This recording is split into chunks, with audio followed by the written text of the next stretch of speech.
This 34th summit is also a centenary, and that is why we met in the Posière Cemetery, a place you came when you were 16 years old to remember what was one of the fiercest battles, the Battle of the Somme, and the very many victims which, alas, lie in these cemeteries. The Commonwealth paid a very heavy price, made a great sacrifice in order for our country to be defended and in order for freedom to be upheld. I should once again like to pay tribute to the soldiers who fell. The UK and France have a responsibility. It is to carry forth the spirit of peace and act where we can in joining our efforts, in particularly at the Security Council, since our two countries are permanent members, and this with a view to ending conflicts which are affecting part of the world and which generate flows of refugees, and we here know what that represents. So throughout these hours during which we worked with the foreign ministers, defense ministers, and interior ministers, we wanted to show that France and the UK share the same objectives and resort to the same means. That goes for Syria, where we seek to make the ceasefire respected and allow humanitarian aid to come to martyr cities such as Aleppo, and ensure that this should be an opportunity for discussions and negotiations which are to be taken up again in Geneva. We bring pressure to bear on all players in order, first of all, for bombing not to resume, and also in order to allow a true negotiation where the opposition will have its say and where transition might finally be started. We are appealing to all protagonists in this conflict, and also Russia, wishing Russia to understand that we need its participation, but that we must also demand that Russia understand that there is an opposition which is not the same thing as Daesh, and that our enemy is Daesh, that terrorism is Daesh. Our Turkish friends also have a responsibility to bear, and they must ensure that, there again, they understand that for the stability in the region, what is needed is an agreement. We broached the subject of Libya because we know that Daesh has taken position in Libya, and there again we are working together in order for a government finally to be installed, and that there should be an appeal to international solidarity, which both the UK and France will reply to. Finally, in order to avoid even more refugees, there will be a discussion on Monday at the European Council, and there again we share the same objectives. I will be discussing this matter with Angela Merkel tomorrow, together with David Cameron, Angela Merkel, and President Putin. There will be a discussion on Syria, but we must settle the refugee question. We must ensure that the refugees can be welcomed with dignity as close as possible to their countries, and that is why we need to help Turkey, Jordan and Lebanon, and we are ready to do it. Money has been made available. No later than yesterday, Europe declared itself available and stated what financial support would be made available. And it is necessary, and we must do everything we can in order to avoid dangerous transport for these refugees. And that is where NATO has a role to play. And there again, we can act together. And that also concerns Turkey and Greece. Greece must be supported with these hotspots. And once the hotspots are up and running and allow resettlements, we should play our part. This is something we'll be discussing on Monday, but this is the spirit of what Europe will have to do. Europe must show solidarity, must be effective and remain united. I know what the UK is preparing for the next few months. We were able to discuss this, David Cameron and I, but of course we weren't alone. But we spent long hours finding ways for the British people to decide of its future. And on behalf of France, I hope the United Kingdom remains in Europe. It is in the interest of the United Kingdom. It is in the interest of Europe. But the people is always sovereign.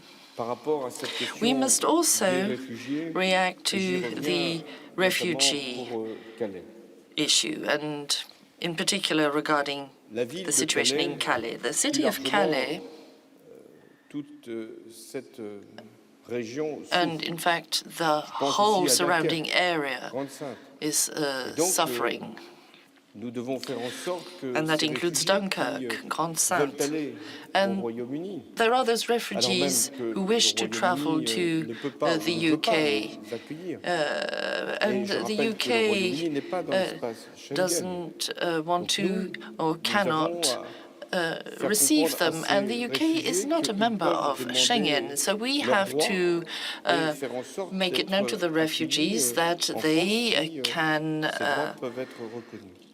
have their rights recognized in France. But in the meantime, it is a very great difficulty.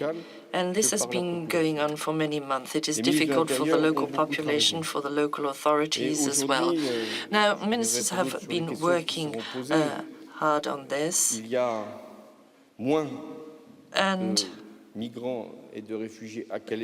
there are fewer migrants and refugees today in Calais than there were a couple of weeks ago. Those who remain, we wish to see received with dignity,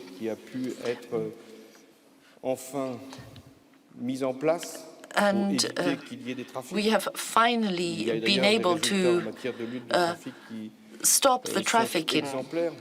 There are exemplary measures that have been taken, but there is also the question which is for us very important, and that is the issue of non-accompanied, isolated children and minors. Those who have relatives in the UK should be able to join these relatives. Finally, we had some very important discussions regarding defense. The defense ministers met, and the UK and France are both signatories of the Lancaster treaties. in 2010. And since then, there has been a lot of common will, which has translated into programs which have, for instance, led to the Franco-British force in April, which will be carrying out a certain number of humanitarian actions and interventions. And that is a very positive result showing what we are able to do together. And then there's the capabilities, that is the defense industry. There is much closer cooperation, increasingly close cooperation. And finally, you know that France and the UK are two countries which have a deterrent force, and we're working together in order to bring down its costs and enhance its performance. And then finally, there is the future of our economies.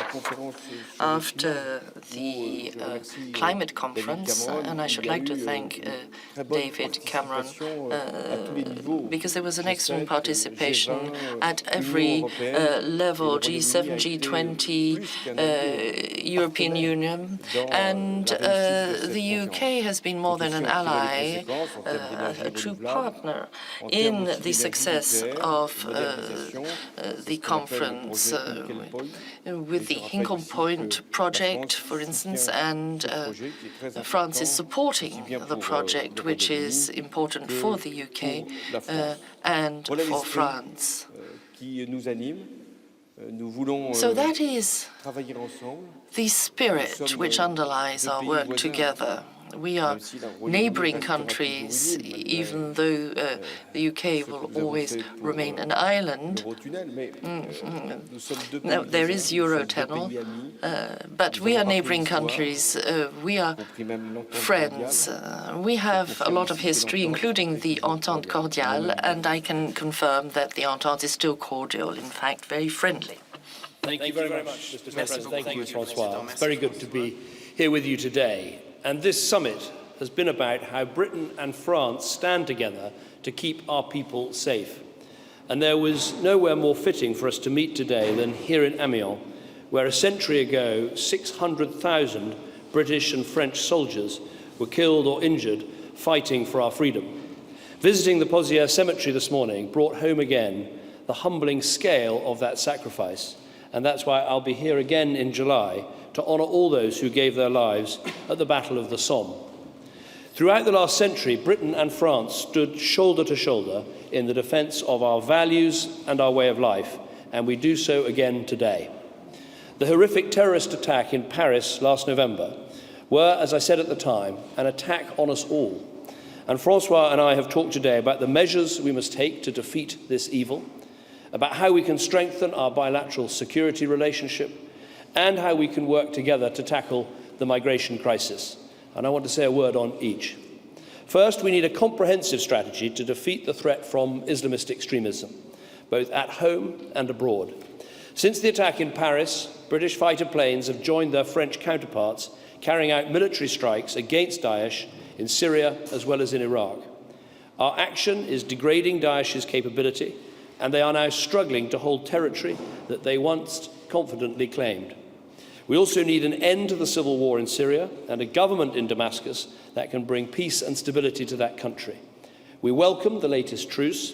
It could provide an opportunity to make progress at next week's peace talks, but these will only succeed if there's a change of behaviour by the Syrian regime and by its backers. That is why tomorrow, Francois and I, together with Chancellor Merkel, will speak with President Putin. Russia needs to end its attacks on Syrian civilians and the moderate opposition, and accept that there has to be a transition away from Assad to a new leader who can reunite Syria and bring peace and stability to that country. We've also discussed the importance of tackling the threat of Islamist extremism in Africa, and we've agreed to step up our efforts in Nigeria and across the Sahel, including training regional forces and supporting the multinational Joint Task Force in its fight against Boko Haram. We also need to protect ourselves from radicalised extremist Muslims here at home, so we've agreed to strengthen our counter-terrorism cooperation, particularly on information sharing, on transport and on aviation security. Turning to our bilateral defence cooperation, our ability to detect threats and act on them, including militarily, is vital if we're to defeat the scourge of terrorism.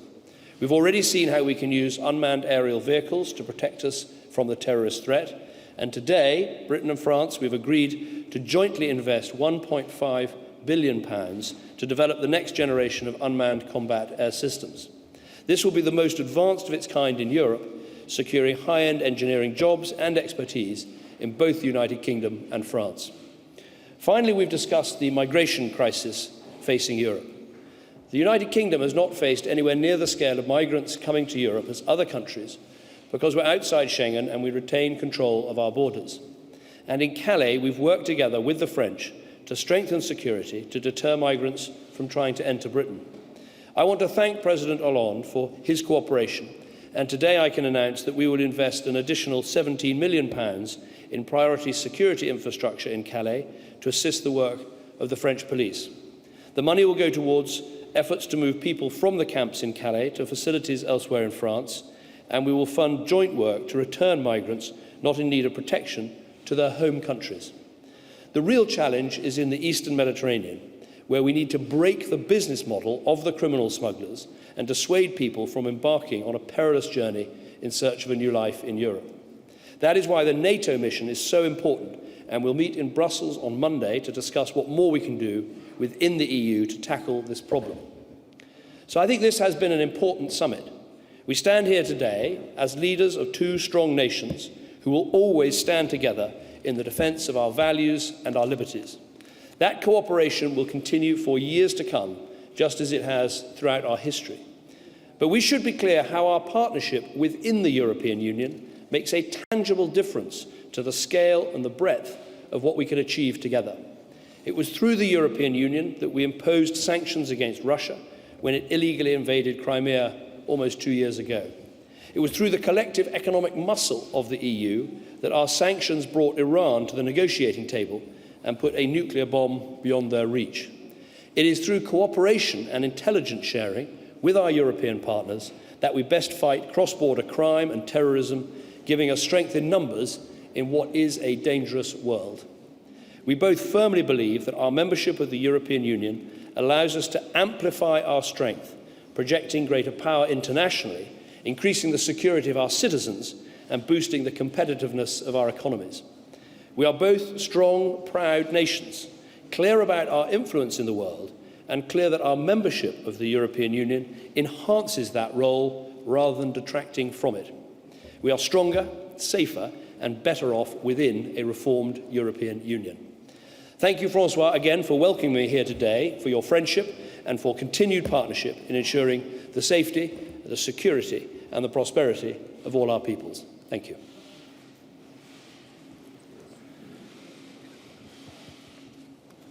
Je pense qu'il y a des questions qui vont être posées. I believe there might be some questions. Thank you very much. Ben Wright from the BBC. Prime Minister, campaigners for Britain to leave the EU say on issues from security to Calais you are scaremongering. Are you? And it's hardly surprising, isn't it, that France is prepared to echo your views on these issues when it wants Britain to remain in.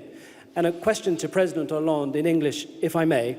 Do you agree with your economy minister that the Calais border agreement between France and the UK could be ripped up if Britain leaves the EU? Is that really plausible? Well, let me start by saying what I am talking about in this referendum campaign is the reality, as I see it, of the advantages of being in a reformed European Union and the dangers if we leave. And I'm drawing on my experience over the last almost 6 years as Prime Minister. And I can see from that experience that, yes, Britain keeps itself safe by having a strong police forces, by having our strong intelligence agencies, but we also benefit by our membership of the European Union. I see that when we look at the issues around the world where we want to take action to keep our people safe, whether it is dealing with Russia, whether it's dealing with Iran, that of course we are strong because we're in the UN Security Council, because we're members of NATO, but our membership of a reformed European Union also gives us strength. And you've just seen more examples of that in the last few days. The Society of Motor Manufacturers and Traders, by a margin of 8-2, saying we're better off in Europe. You've heard from the CBI, you've heard from the organisations representing business, agriculture up and down the country. So I would say to people, this is about considering all of the arguments, considering all of the facts, and that is exactly what I'm doing. And as I say, when it comes to terrorism, when it comes to security, when it comes to our borders, I'm absolutely convinced we are better off, we're stronger inside a reformed European Union. And I'll go on making those arguments, as I say, drawing on my experience, not making hypothetical claims, dealing with the reality. And that's the point. People can compare what we have now and the certainty of what we have now with the risks of the alternatives. And it's simply not good enough for people that want us to leave the European Union not to answer questions about what our trading relationship will be, about what our security relationships will be, about how we'll work from the outside of the European Union with the countries inside the European Union. And that is the choice between the certainty we have today and the risks coming from people who will not answer questions about what life would be like outside the European Union. They owe it to people to answer those questions.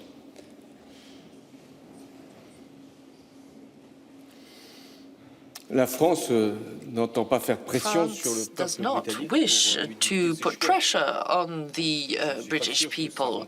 I don't think it would be helpful to David Cameron and those who wish the UK to stay within the European Union. I don't think such pressure on the part of France would be helpful. I also have experienced a referendum, and I think it is for the British people to decide on their future. But indeed, there is the question of consequences for the UK if it were to leave the European Union. There's the single market, the free circulation of products, and also relations which concern individuals, people. But beyond the decision of the British people, my decision is to work with the British government in order to find the best solutions to face up to the refugee issue, especially those in Calais and Dunkirk. And beyond that, because it is indeed a European issue, I'm referring to those who are in Athens today, those who are moving, who are in Syria, in Turkey, and wish to go further. That is a responsibility, a heavy responsibility, a political responsibility. It isn't just the presence or not of a country within the European Union, it's the whole of Europe that's in danger.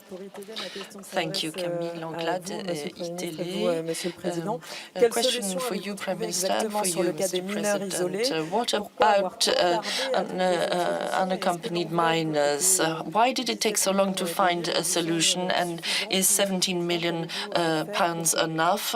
What are you going to do exactly for Calais?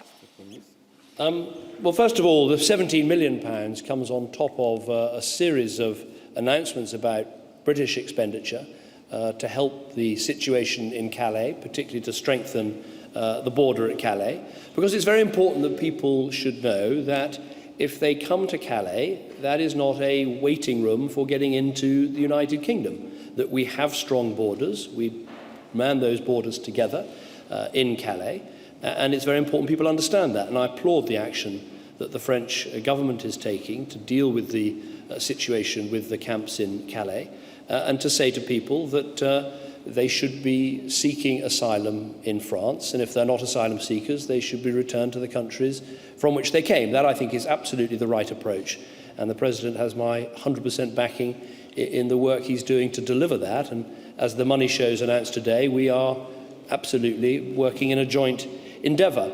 In terms of unaccompanied children, the situation is this, and has always been the case, although sometimes perhaps too slow to take place.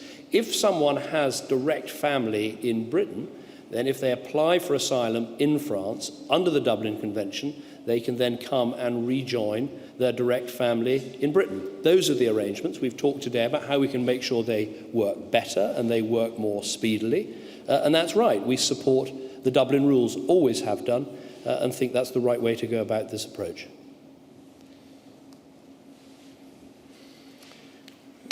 Je vais répondre. Maybe I shall answer.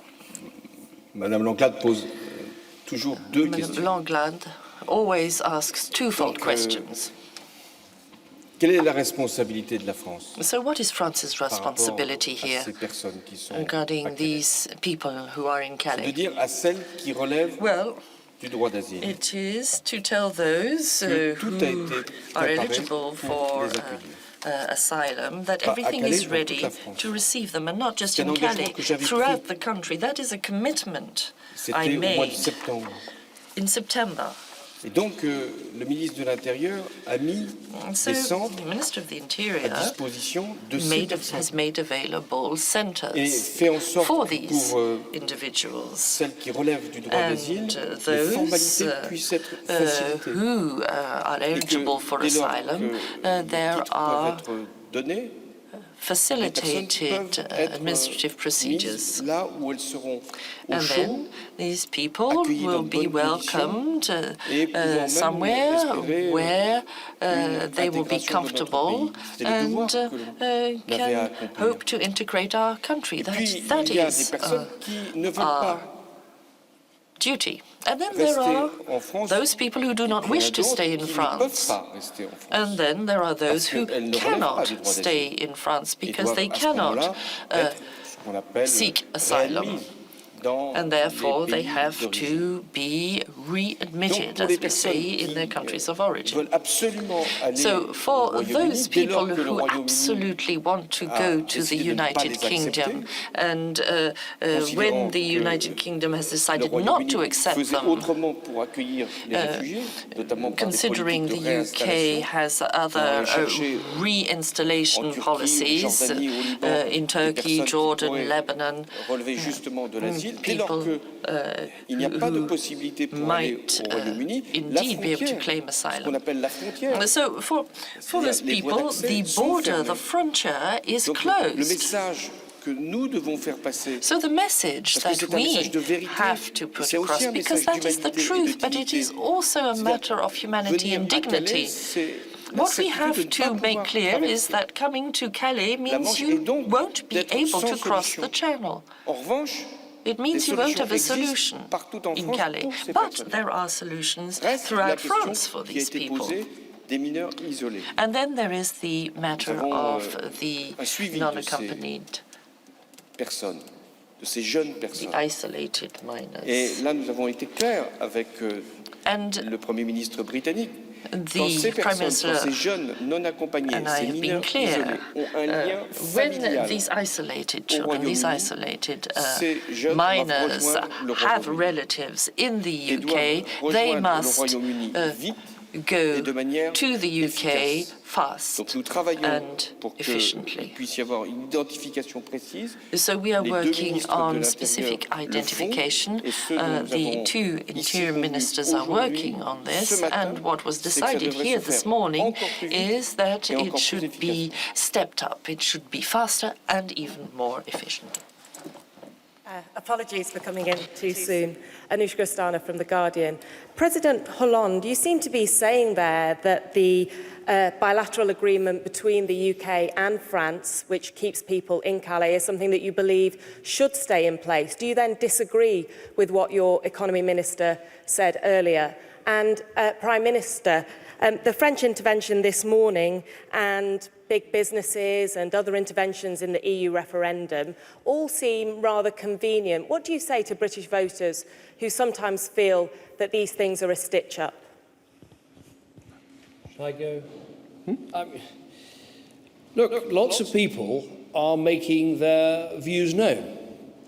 People all over the world, and we can choose either to listen to them or not to listen to them. But I would say to people, when you've got the leaders of countries that wish Britain well, like New Zealand, Australia, Canada, America, France, when you got messages from them, that's worth listening to. When business organisations, both representing large and small businesses, are saying there are risks to Britain leaving the EU, I would say listen to those people. When you've got people in all walks of life in Britain with concerns about what might happen, I would say listen. When you have ministers in other governments warning about potential consequences that might happen, that would be injurious to the United Kingdom, I would say listen to those things. Of course you can say this is all some giant conspiracy, some sort of David Icke style sort of, I mean, it's just nonsense. The best thing to do is to listen to the arguments, to listen to what people are saying, and to understand some of the risks and some of the uncertainties about leaving the European Union. And, the people who could try and allay some of those risks are the people advising us to leave the European Union. But they haven't done that. They have disagreed about whether they want one referendum or two referendums. They've disagreed about what sort of exit they would like for the United Kingdom. They can't tell us whether we should be part of the single market or have a trading deal with Europe. So I think there is in this debate a very big contrast coming out from the certainty and clarity of staying in a reformed European Union, where we know what the arrangements are, we know our businesses can access that market, we know how our borders work, we know all the arrangements that are in place. There's that certainty set against the huge risk and uncertainty of the alternatives, made even more risky, in my view, by the fact that the people who are proposing them don't seem to want to answer any questions about how those proposals would work. But to answer your question very directly, when lots of friends of the United Kingdom, lots of organisations involved in industry and business and commerce and farming are giving these warnings and drawing attention to these uncertainties, I would say it's worth listening to those rather than trying to pretend that it's part of some giant conspiracy, which I think is complete nonsense. Oui, je ne voudrais pas faire peur. No, I don't want to scare you. Dire la vérité, il y aura des conséquences. I just want to say the truth. There will be consequences if the United Kingdom is to leave the EU. There will be consequences in many areas, on the single market, on the financial trade, on development, on the economic development between our two countries. Now, it doesn't mean that everything will be destroyed. I don't want to give you a catastrophic scenario, but there will be consequences, especially in terms of people as well. Now, it won't obviously put in question our relationships, our historical relations between France and the UK, our friendship. But there will be consequences, especially in the way we handle the situations that we just mentioned in terms of immigration. There will be consequences. No, there is no solution where there is no consequences. There are consequences if the in wins or if the out wins. There will be consequences both ways. Every time the people speaks out in a referendum, there are consequences. Elisabeth Pinault de l'agence Reuters, une question sur la Syrie. Elisabeth Pinault, Reuters. One question on Syria. What are the information that you have on, in terms of truce? Is it respected? Do we have the necessary conditions for the negotiation to start again on the 9th of March, especially when it comes to Aleppo and in Syria? How long is the international community going to wait? In Libya, sorry. How long is the international community going to wait for a government of national accord? First of all, on the truce, I think it, the key parts of the truce are holding, is the intelligence and information that we have. It's not perfect, but I think it's perhaps better than many people expected. Are the conditions in place for those discussions to go ahead? Yes, obviously the truce helps those discussions to go ahead, but as I said in my remarks, what is going to be required is some flexibility on the behalf of the regime and its backers, recognizing that there can't be a true government of all of Syria unless you bring into that government the moderate opposition forces that represent so many people in that country. So the conditions are there, but hard work is required. On your question on Libya, which we spent a lot of time talking about today, we obviously want to encourage the new Prime Minister in Libya. We want to see that government represent all of the country. But I don't think we can wait before we start talking with the government, talking with others in Libya, because we want obviously to avoid another migration route opening up as spring.